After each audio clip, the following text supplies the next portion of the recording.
Thanks for sticking with us on MotoAmerica Live, plus Michael Hill and Roger Hayden now on comms for the final race of the day. The Twins Cup race number 1 coming to you live from the Ridge Motorsports Park in Shelton, Washington. Roger, what a day we have had. The paddock is full of fans. The grandstands are full of people. They came to see some great racing. Great racing they have seen.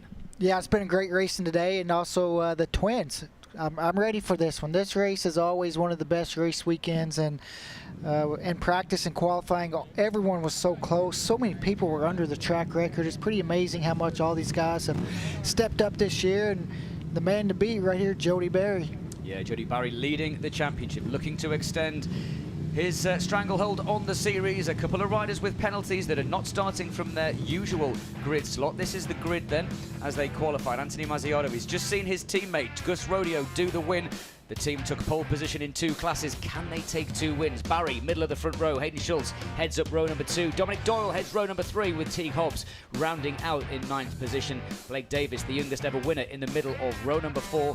A little bit further back, Liam McDonald, the better of the Pure Attitude riders, still working on their setup. John Knowles, how good is it to see John Knowles back after his crash at Road America? After what happened at Road America, it's great to see him back. That was a big crash and felt really bad for him, so it's glad to see him back.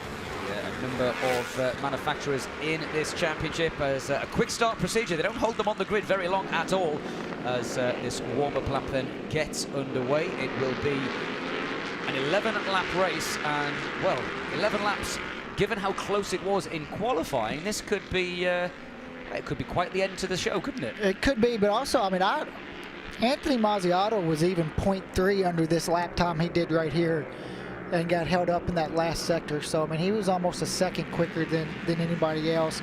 The guys behind him are the ones that are really close. What they're going to have to do is not let him get away, try to get a good start, not let him get in the lead and get in that rhythm we've seen him have all weekend, because he has the pace to make a break. So they want to make it hard on him. Get a good start, not let him get in the lead, and get in his rhythm and pull away. But Anthony Mazziotto's looked great this weekend. This is the championship. We said it was a runaway lead, 51 points. Whatever happens here this weekend, Jody Barry will head to WeatherTech Raceway Laguna Seca as the championship leader. We do not see Jackson Blackman. The defending champion is 77 points adrift. There's a lot of work for Caleb de Courel, but we're not at the halfway point yet. It is possible, but de Courel needs a result. Dominic Doyle on the podium last time out. He is in 10th. Cody Wyman in 12th. John Knowles, as I said, on the Suzuki, there in 15th. And the wildcard Italian Tommaso Marcon not with us this weekend. He is still back in Europe.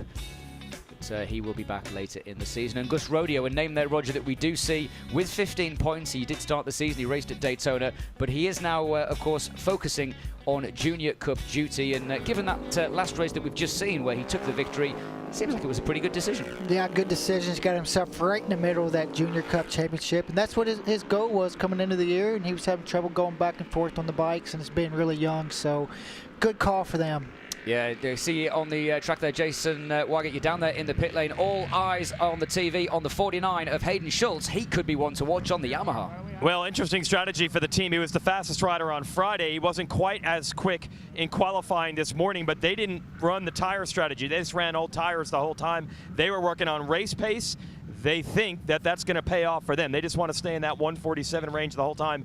The really quick 145, 146 laps, they're not sure they're going to happen under actual racing conditions. So didn't go for the pole, might pay off in the race. We'll see how it goes for the 49. Remember, he gets to line up second because Caleb de Courel and Jody Barry had grid penalties. Thanks, Jason. As you said, a couple of riders out of position. Roger, we're getting ready for this then. 11 laps, Twins Cup, one of my favorite races of the MotoAmerica weekend. Watch for the lights and away we go. They didn't hold them long. They head down towards and Hayden Schultz goes right across towards the wall as that front wheel came in the air, and it is going to be Mazziotto. It looks like it is Benjamin Glody, I think, that is really fighting hard for second. Everybody safely makes it through the chicane. Hayden Schultz has an issue. And Hayden Schultz has an issue. You're absolutely right. He's going backwards through turn 2 into turn 3 as they head up the hill, and Mazziotto out front. Hayden Schultz was looking from the start to make a move, and it's not worked out as he wanted. No, and everybody made it through that first chicane off the start, but Anthony Mazziotto got a great start, and looks like everything's kind of fallen into what his race plan had to be.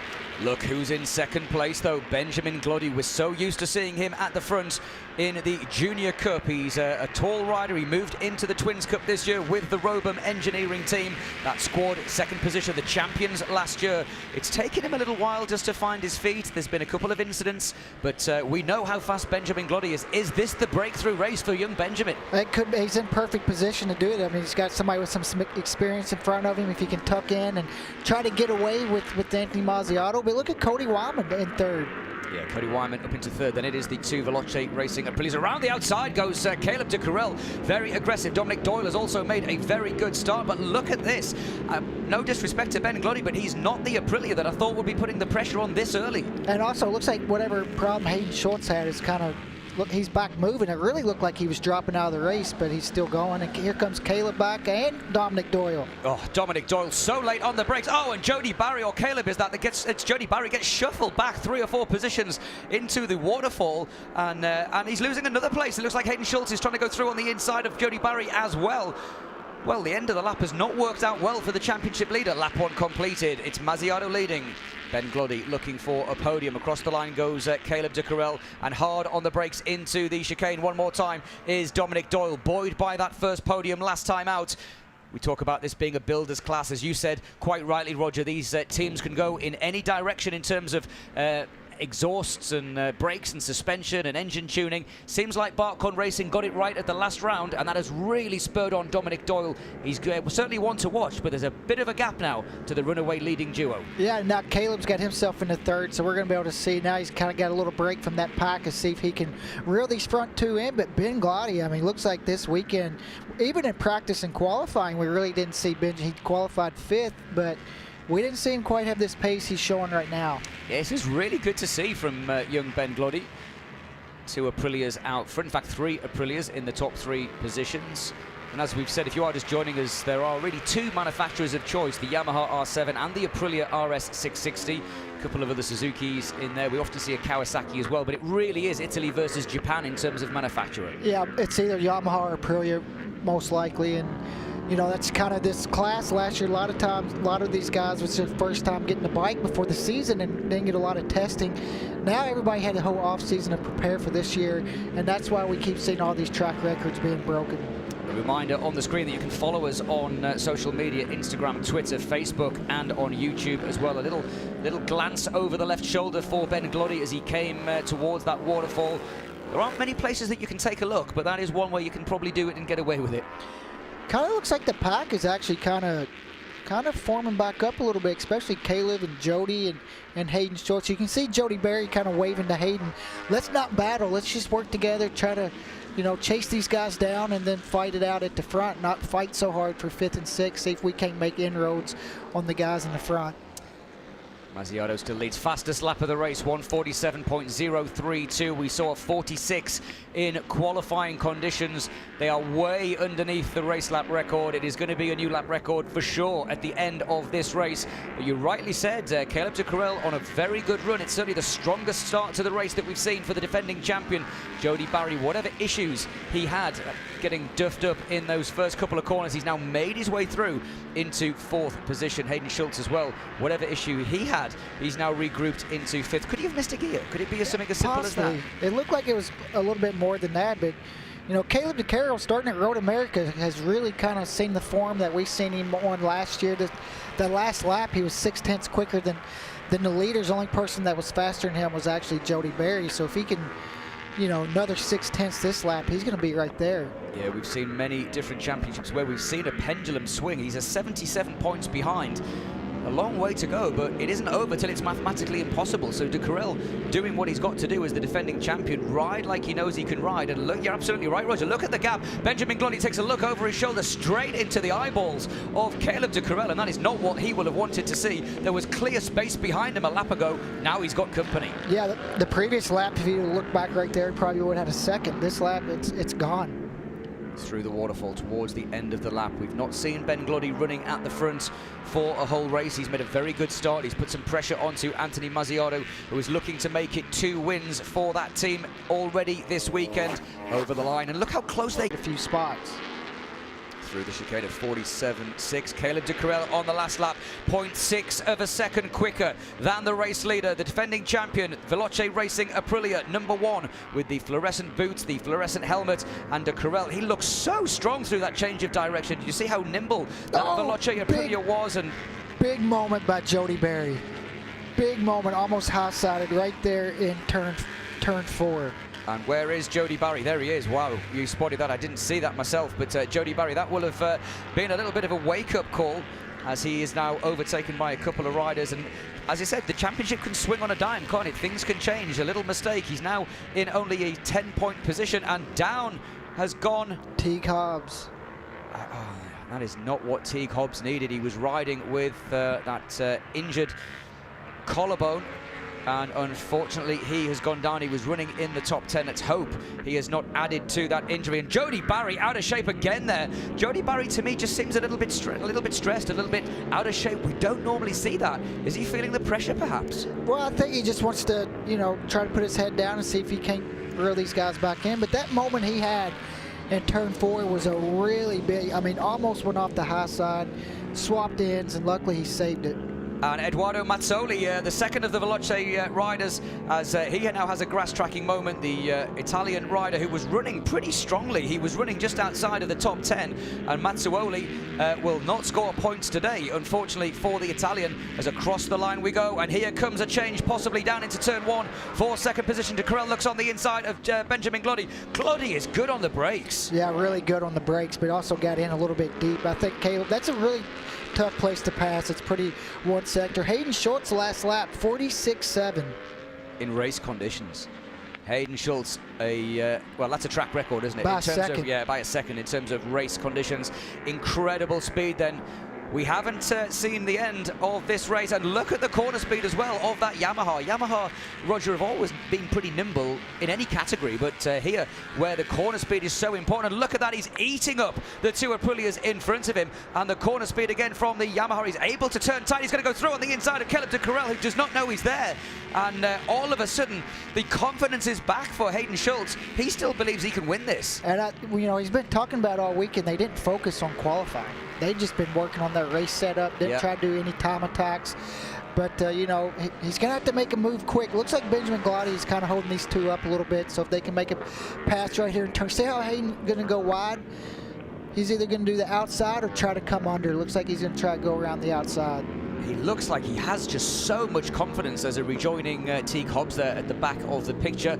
A little mistake there, clipped his knee, was Caleb de Courel. Mazziato takes a little look over his shoulder. It's a 0.8 of a second gap.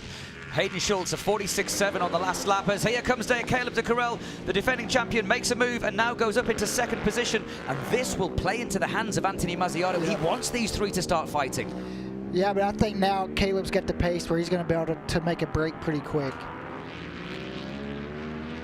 Over the line we go, and have we just seeing on our timing screens, I don't see Dominic Doyle. I don't see Dominic Doyle coming across the line. We've lost Dominic Doyle as well, as Hayden Schultz makes a move on the inside, but again, so good on the brakes is Benjamin Gloddy. He's so close to that podium, and it's now a six-wheeler fighting for that second position, and we're being told that it's an off-track excursion for Dominic Doyle. What a shame for the South African.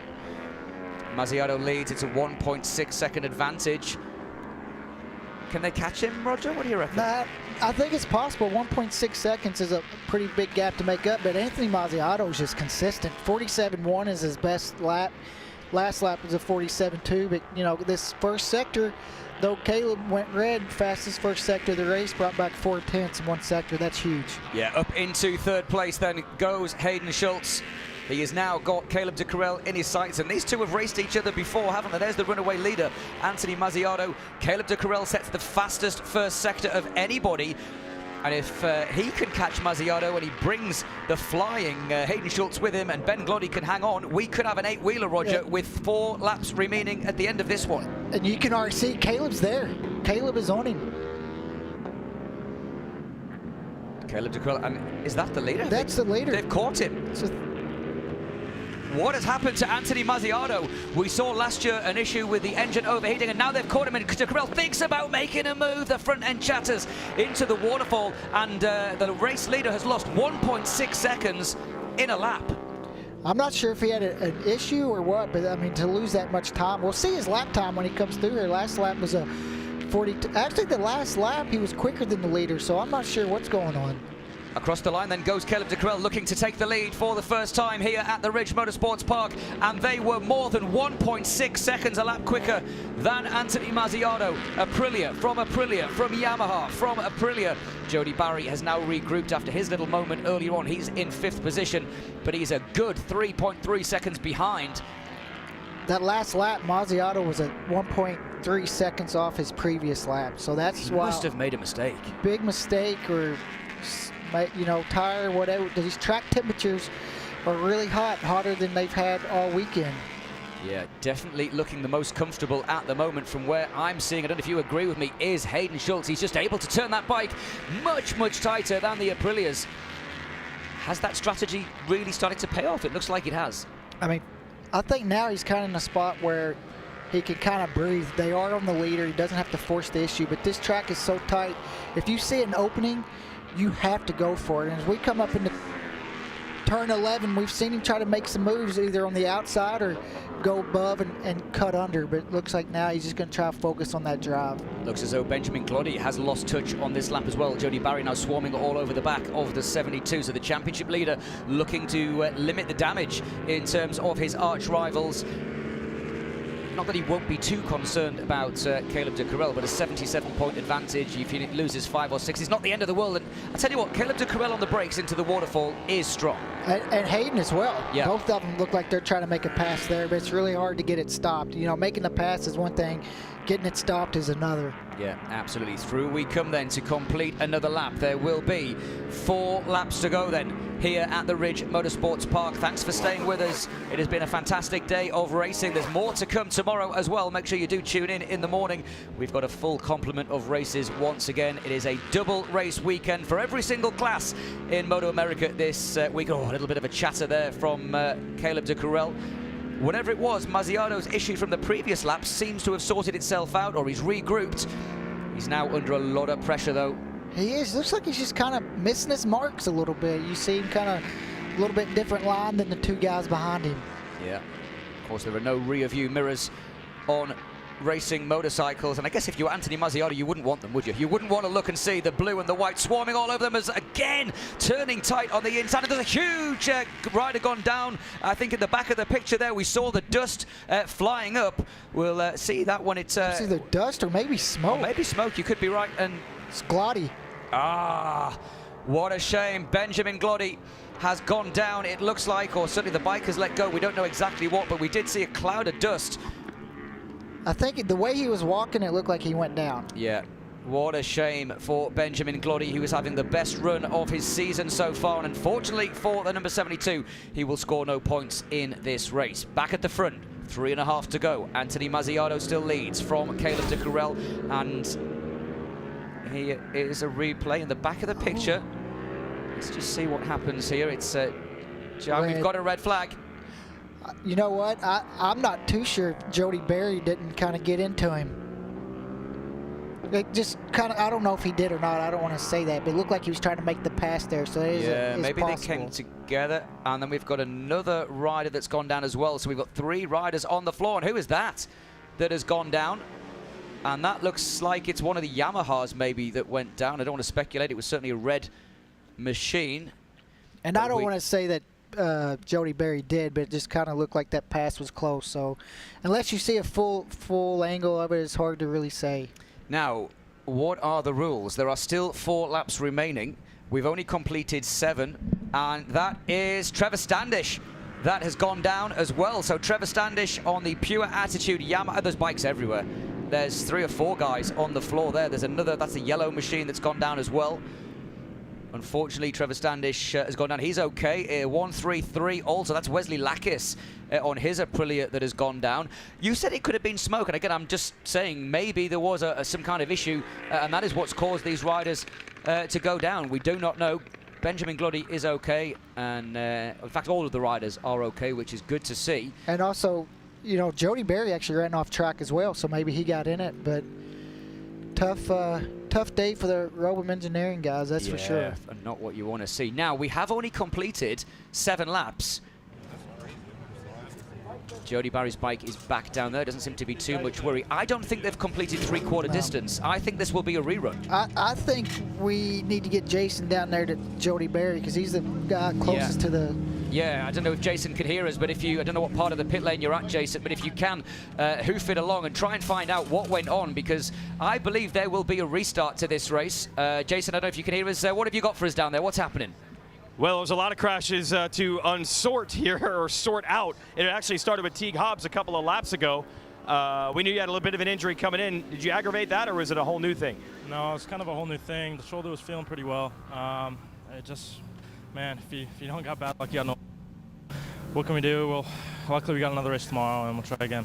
Okay, a lot of cars have gone down now. Is there something with the track conditions that's maybe throwing you all off? Track's definitely a little bit greasy, but I mean, for the most part, it's there. So, I mean, these little twins bikes don't have enough power to really spin up the rear tires. So, track's good. Bike's okay, so we'll be ready for tomorrow. Okay. Yeah, we'll sort it out when the rest of those riders come on in, boys. Thanks, Jason. Great work down there as ever. And we are being told, Roger, that that is it. That will be a result, and the result will be taken from the last completed lap, which means that Anthony Mazziato is declared the race winner. Caleb de Cruel in second, and Hayden Schultz. They will not restart this race. Now, at the moment, Roger, Benjamin Gloddy is still classified as 4th, and Trevor Standish is still classified as 11th. Wesley Lakis, who went down, classified as 16th. Will they be taken out of the result? Here come the riders. They do not know whether it is over. They are now being escorted down the pit lane, and now the team tell them, so Mazziato is the winner. What happens to the riders that were involved? Do they get classified too, or are they taken out? Well, it depends if you caused the red flag. If you're the reason why you caused the red flag, then yeah. And they are being taken out of the results. They are being taken out of the results. Blake Davis, we believe, has been credited with 3rd position. So it is Anthony Mazziato. How does that work then? No, because Hayden Anthony, Schultz, that Caleb, may be... and Hayden didn't have any problems. So, and they still maybe got that was a graphic then. Apologies, a TV graphic issue there. Yeah, Dominic Doyle's bike is there as well. So Dominic, who we saw run off track and then regroup, also had some other issue and does not complete this race, and they are putting down some dust. You could have called that right. Maybe there was an engine or something that let go, and that is what triggered that ricochet of riders going down. Benjamin Gloddy is okay. He says thanks to Hayden Schultz, who has given him a ride back. So they're going to go back to the last completed lap, yeah, and then that's where they're scoring. And the guys who crashed will be taken out. Some of them will, some of them won't, because it just depends if you caused the red flag or not. If you're the reason that caused it, then you get taken out. Yeah, and that's obviously what happened. So a little bit further back, a shout out to some of the other riders and others, people watching from all over the US and around the world. Cody Wyman had some issues at the beginning of that race. He is classified 8th at the moment, but we believe he will move up a couple of spots when we take out those riders that were involved. Looks like Michael Henao is going to be a top 8 finisher, certainly for the first time this season. So a great result for 787 Michael Henao on the Yamaha. Liam McDonald gets his first top 9 of the season. Trevor Standish will be removed, and it looks as though Eduardo Mazzoli will be credited with the top 10 after his little excursion as well. Well, we promised you drama in the Twins Cup, Roger, and well, there was plenty of it. It's been like that all day. Yeah. It's just been a trend. It's been one of those days. It's been exciting, and we've seen a little bit of everything. We have, and we got it all to do again tomorrow. Are you ready for it? Another day of racing here at the Ridge Motorsports Park. The riders from the Twins Cup then being pushed back, or rather put back into the area. I tell you what, Kevin Rodeo, he is going to be one of the happiest men in the paddock. His son just won the Junior Cup race. Mazziato now credited with the win and the 25 points. 50 points on the table for Rodeo Racing, and they've took the 50 points. It has been completely crazy. Let's have a look at the race 1 highlights. Lights out then as we went down to turn 1. A little bit of a wheelie from Hayden Schultz as he went across. Now just talk us through this, because Hayden Schultz had an issue. Yeah, look at Hayden. We kind of missed it, but you can see at the beginning of the race how Anthony Mazziato tried to get away. Ben Gloddy was going with him. Caleb here trying to work his way through the pack. At the front, the runaway 2, Anthony Mazziato and Ben Gloddy. They would soon be joined by the flying Caleb de Cruel, who was a demon on the brakes at the end of the lap. Dominic Doyle also looking really, really strong. There you see the yellow helmet joining that leading group. The duo became a trio. Ben Gloddy looked over his shoulder as Hayden Schultz also joined the party. This is a favourite overtaking spot for the defending champion, and I tell you what, he's got some confidence on the brakes. And turn 11 made some good passes, and you see Hayden Schultz here. New race record for him. Then, unfortunately, we didn't see what happened, and there is some smoke. Then down went Trevor Standish. Looked like he was on the oil, and then another rider. That was Lakis that went down as well, and Trevor Standish waving his arms furiously there to try to get the race stopped. Yeah, I think there was something on the track. That is my observation. And certainly by the marshals putting down the sawdust and the cement dust, it would seem that that was the case. A big wheelie from the race winner, Anthony Mazziato. Let's have a look at the classified results. Now, they're still showing Benjamin Gloddy in 4th position. I guess that will sort itself out, but with no mistaking the top 3, Anthony Mazziato, Caleb de Courel and Hayden Schultz. A pair of Aprilias and a Yamaha on the podium. And Roger, as you said, these guys get to do it again tomorrow. Let's go down to Jason, who is in Parc Fermé with a very happy Anthony Mazziato. Well, he almost got everything. He got the race win, but he does want that Wilbur watch, which will give him for being pole sitter tomorrow. But to Anthony Mazziato, they were bringing the battle to you, and then it ended. But, hey, you had the speed. That's really what mattered so far this weekend. Yeah, I felt really good right off the beginning. I missed a couple shifts coming in that one corner, and I let them gain that whole gap that I had worked so hard to gain. But, I mean, hey, I was ready for a battle once they had caught back up, and it's a shame that the race ended short. I hope all them guys out there that went down are okay. But I can't thank my Rodeo Warhorse HSBK crew enough for putting this motorcycle together underneath me. NJ Mini GP, Luckstar VIP, Geoscape Solar, Solar Construction, my mom and Papu, the whole crew. They really put me together on a really good program this weekend. K-Tech Suspension, Lenny's been helping me dial this thing in all weekend, and I think we're in a really good place. We're going a lot faster than we were here last year, so that only says something. This class is getting so strong, and the racing's just getting even better. All right, the class is strong, but this man came out on top. Anthony Mazziato taking a win. Absolutely, and he's so right, isn't it? The progression from the technology and the speed of these riders, Roger, increasing year on year. Yeah, I mean, a second quicker in 1 year is huge. Yeah, absolutely. Let's go back down to Jason, who's with a delighted Caleb de Courel. Well, he didn't get all the laps he wanted to make a challenge for the win, but still, you've made some big gains over the last couple of races. What's been the difference? Oh, you know, my Veloce crew's been working hard. I've been working my butt off trying to improve my riding, just trying to, you know, grind it out and keep getting better and better. And finally we made it happen. But the Veloce bike has been feeling great ever since we rolled it off the truck, so that helps. You know, just go out there and put in good solid laps. I was really hoping we could get 2 more laps to battle for the win, but we got another one tomorrow, so looking forward to it. And got to give a huge thank you to my technical partners, 1833 CJ Knows, Bitcoin Bandit, and Motoplex Westchester. And yeah, just everybody who supports the team, thank you guys so much. Chris and Michael, my crew guys, thank you guys for working your butt off, and let's go get them tomorrow. Yeah, we'll get the rematch in the late laps on Sunday. Thanks, Jason, and yeah, absolutely spot on there. Caleb de Courel, big smiles, and of course the next couple of races we're going to tracks that he knows well. He's won at Laguna, his home race at Brainerd. This could be the start of the sort of the ricochet of good results that he needs. Yeah, I mean, all the tracks he's pretty competitive at, but it just seems like now he's figured out that bike. Yeah. Let's go back down to Jason, who I think is with Yamaha's Hayden Schultz. I wonder what happened at the beginning of that race. Let's find out. Yeah, that's our big question. Right off the start, lost a couple of positions. What happened there? I will tell you, I'm not the most intelligent guy in the world, and I caught neutral in the first corner. All my work to qualify well went out the window as I went back to, I don't know, 8th place. So I really had my work cut out for me, but I just wanted to put on a show for the fans. And unfortunately, that got cut short because I was feeling really good. Gene Birchman, the whole Cycletech crew, guys at Olin's gave me a great bike. We made some big changes after qualifying there to try to find some pace, and we were able to do that. I was going, you know, over half a second faster than my qualifying time, catching up to these guys, and once I caught the back of them, I was kind of hanging out, and really bummed when I saw that red flag because I was hoping to dice it and see if we couldn't move up further on the podium, but nonetheless, it was a great result for us. Good points for the championship. But I really would like to come out with a win, so I'm happy we get another shot at it tomorrow. Again, big thanks to the Cycletech crew, 1833 CJ Knows, Accident and Injury Law, Dogwood Residential, Blood Lubricants, Vance and Hines, everybody that supports us, Yamaha. Couldn't do it without them. All right, there it is. False neutral off the start, almost made it all the way back at the end. Thanks, guys. Good congrats to our top 3 as they get ready for the podium. And Roger Hayden, you called that. You said we didn't know what had happened. Missed gear, hitting a false neutral. These things can happen. Yep, but luckily for him, nobody got into the back of him. It could have ended up a lot worse. Yeah, absolutely. We are getting confirmation now that those riders have been taken out. So Jody Barry classified as 4th, Blake Davis 5th, Corey Ventura, Cody Wyman, Michael Henao atop 8, Liam McDonald 9th, and Eduardo Mazzuoli. John Knowles on the Suzuki 11th place, 5 points.